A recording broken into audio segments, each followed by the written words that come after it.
Hello, this is Enchanted and welcome back to Ghosthunter. Today we will be exploring as the big military robot. So let's get on with things, shall we?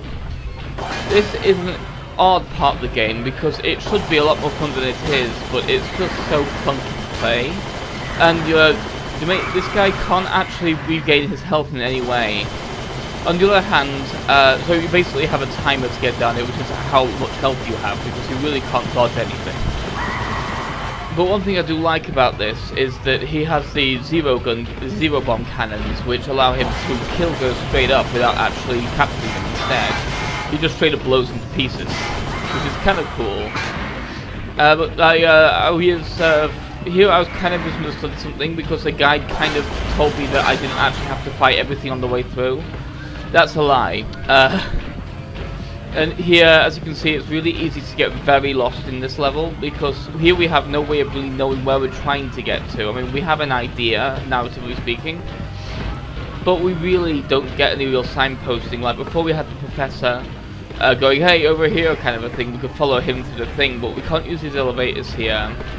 A lot of these rooms are still open for reasons just because of like the levels were laid out like that, but it makes it really hard to tell where you're supposed to actually go.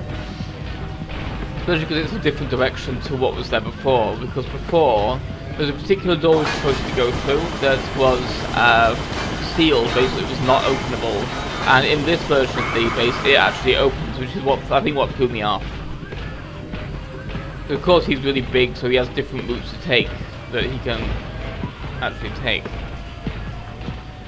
And also I think I was misremembering the order of events in this part of the level as well, because there are certain situations, like certain corridors that look identical but have different things that happen in them.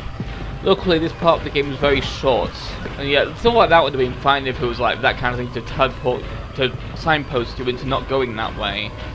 But there's just too many ways you can go that makes it obfuscates where you're supposed to go, and that's kind of annoying. Let's just take care of this last guy and see if that does anything useful. That's where we came from, I think.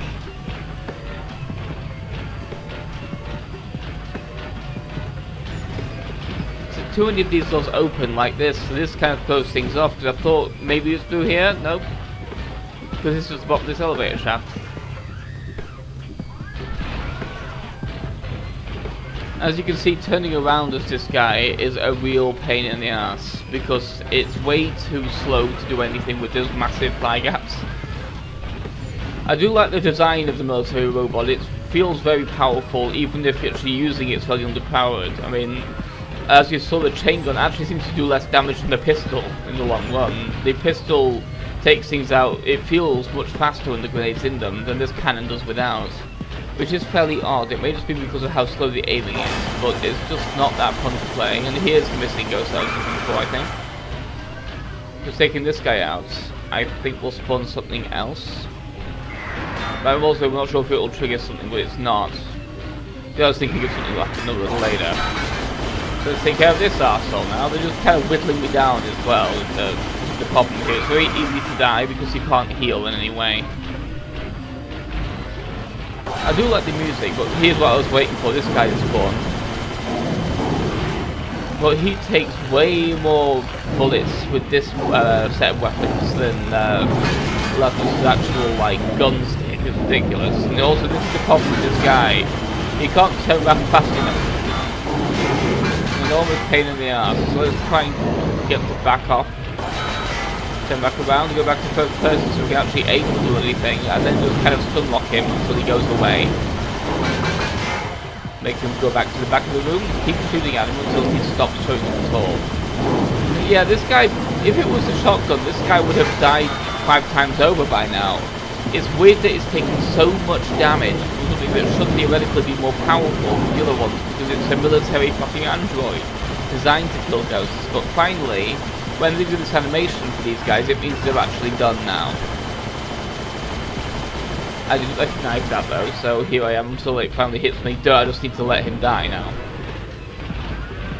Doesn't even look like he's dying, but there you go, he's now gone for good.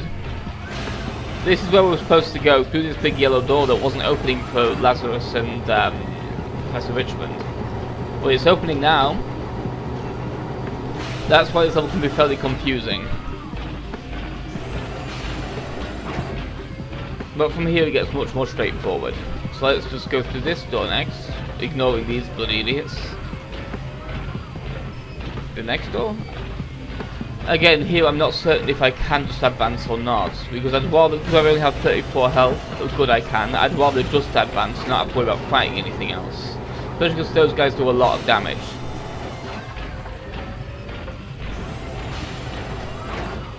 Let's progress down this big shaft. It looks a little bit damaged, that's interesting. Oh! It's quite damaged, apparently. Well, it is now. Next, at least, for this part of the level, it's much more visually arresting, so I remember pretty much where to go from here.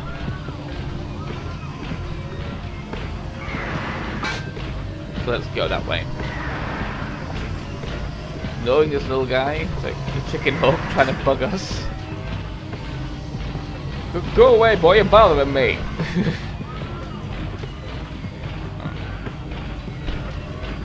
Let's continue going down this corridor. See what we can find down here.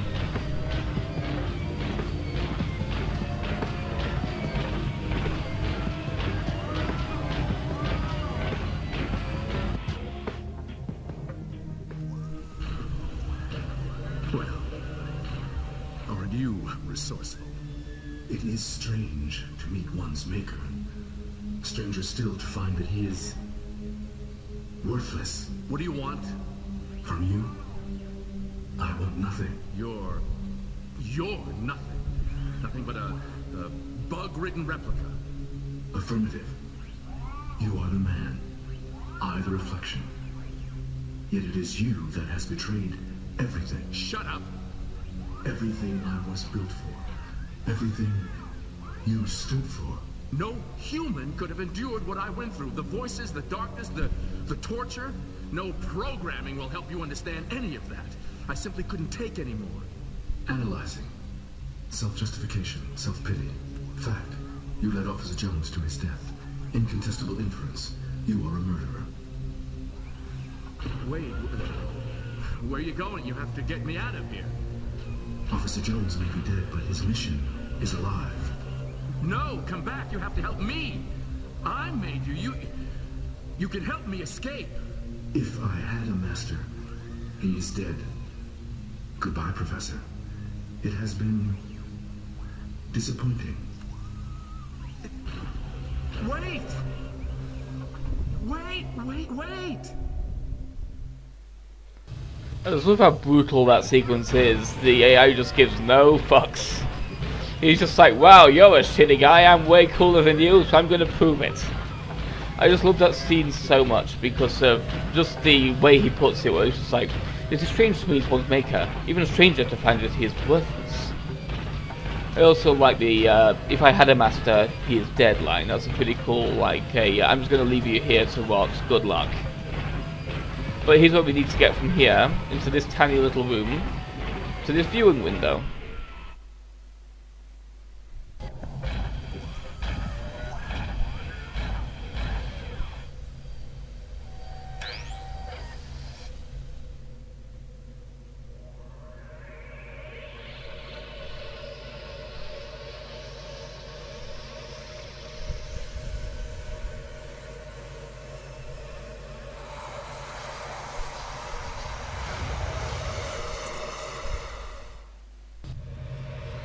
And now Lazarus Jones is himself a spooky ghost.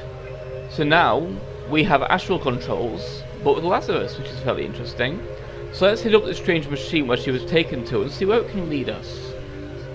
I love the music in this sequence. It's a really well done atmospheric kind of a sound to it that fits what's actually happening, which is there's this embodied spirits of a lost NYPD officer, or LAPD rather, exploring a forbidden base. That is all rhythm here. There's a pretty cool scene that I quite like. It's not quite a scene, but it's a visual that you can get that you don't need to. It's a completely optional place to go that I'm going to go here. You can easily just go straight to where you need to, but I like that they put this in here. As we're travelling through this big central pipe room, and generally if you just go clockwise and then up, you tend to go to where you need to go. It also takes you to these side pipes that we can also lead through. So let's take this first one over here and see what we find.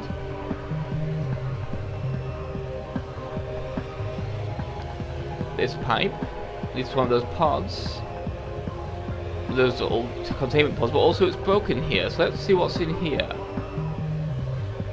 Here we see the Professor wallowing in his own self-pity, a sight that you can actually completely skip this if you don't go down that little hole or down that little pipe.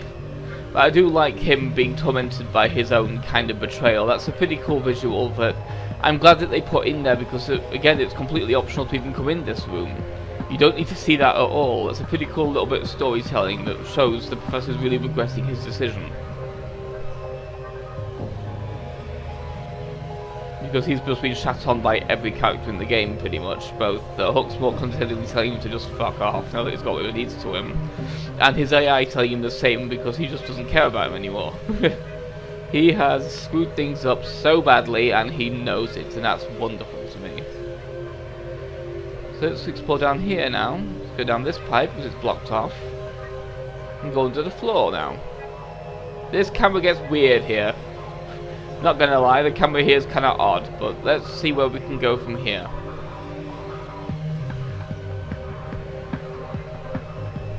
Not that way, that's blocked off, so let's go the other way.